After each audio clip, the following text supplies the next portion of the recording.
एक बार की बात है। एक बौद्ध भिक्षु और उनका शिष्य गांव-गांव घूमकर लोगों को धर्मोपदेश दिया करते थे।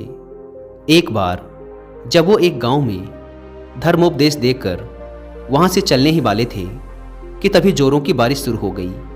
उन्होंने बहुत देर तक प्रतीक्षा की, लेकिन बारिश रुकने का नाम ही नहीं ले रही थी। तो उन्होंने निर्णय लिया कि वो इसी गांव में एक छोटी सी कुटिया बनाएंगे और अगले कुछ हफ्तों तक इसी गांव में रहेंगे। उन्होंने गांव के बाहर एक छोटी सी कुटिया बनाई और वहीं रहने लगे। लोगों को उन भिक्षुओं के मुंह से बुद्ध की शिक्षाओं को सुनना बहुत ही अच्छा लगता था। इसीलिए हर दिन बहुत से गांव वाले उनके उपदेश सुनने उनके पास आने लगे।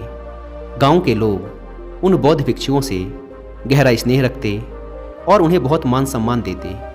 वो उनके खाने की व्यवस्था भी करते और बहुत से गांव वाले तो उपदेश सुनने के पश्चात उन्हें कुछ उपहार भी देकर जाते। इस तरीके से बहुत दिनों तक वो बौद्ध भिक्षु और उनका शिष्य उस गांव में ठहरे रहे। फिर एक दिन अचानक बौद्ध भिक्षु अपने शिष्य से कहते हैं कि हम बहुत दिनों से इस गांव में रुके हुए हैं, अब हमें यहाँ से चलना चाहिए। यह सुन शिष्य कहता है, लेकिन क्यों गुरुजी, हम यहाँ कितने अच्छे से तो रह रहे हैं, यहाँ के लोग कितने अच्छे हैं, ये हमें इतना मान सम्मान और उपहार भी तो देते हैं। क्यों ना हम यहाँ कुछ दिन और रुक लें और उसके पश्चात हम यहाँ से चले जाएंगे और तब तक हमारे पास बहुत सी दान दक्षिणा और उपहार भी इकट्ठे हो जाएंगे।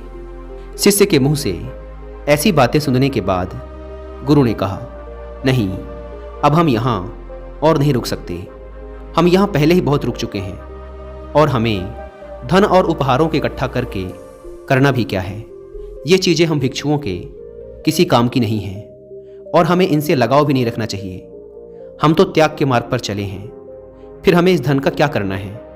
गुरु ने शिष्य की आंखों में देखते हुए कहा, हम आज ही यहाँ से चलेंगे और जो कुछ भी उपहार में मिला है वो सब कुछ यहीं छोड़ दो और खाली हाथ मेरे साथ चलो। शिष्य तो वो सारे उपहार अपने साथ ले जाना चाहता था, लेकिन वो गुरु की आज्ञा का उल्लंघन भी नहीं कर सकता था।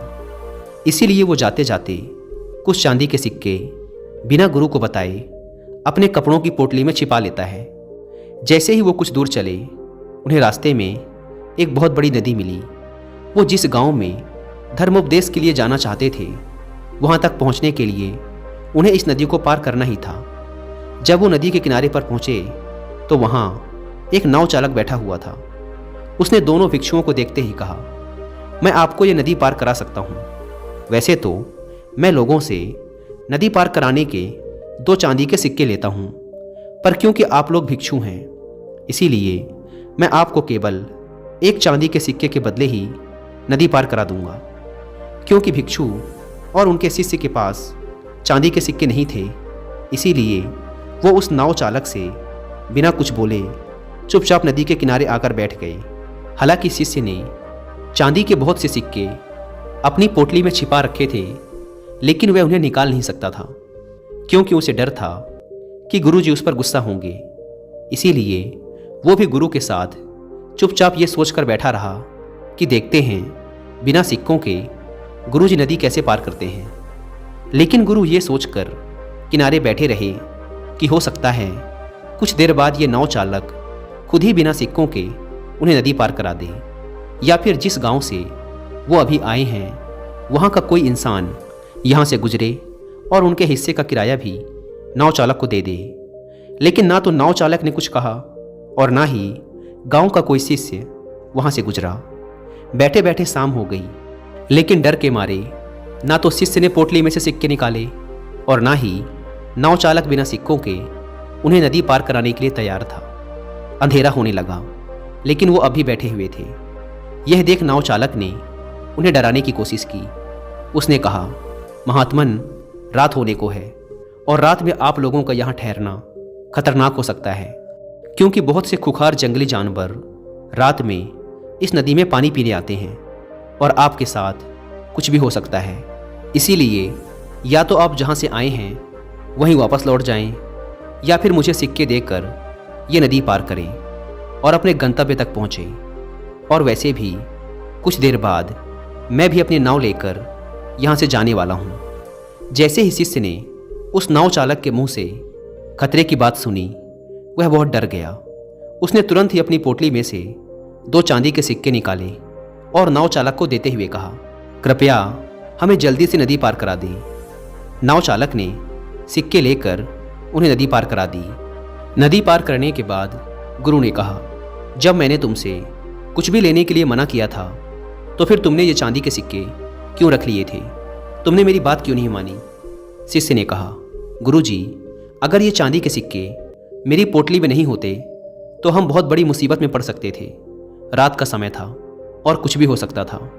इन सिक्कों ने ही हमें सुरक्षा दी है और आप धन्यवाद करने की बजाय मुझे डांट रहे हैं। यह सुन गुरु ने मुस्कुराते हुए कहा, जब तक ये सिक्के तुम्हारी पोटली में बंद थे तब तक हम मुसीबत में थे, लेकिन जैसे ही तुमने इन्हें बाहर निकाला मुसीबत खत्म हो गई। और मैं तुम्हें यही समझाने का प्रयास कर रहा था कि असली खुशी देने में है, त्याग में है। तुमने 2 सिक्कों का त्याग किया और परिणाम तुम्हारे सामने है। यह सुनते ही शिष्य को आभास हुआ। उसने बचे हुए चांदी के सिक्के गरीबों में बांट दिए और वो दोनों आगे बढ़ गए।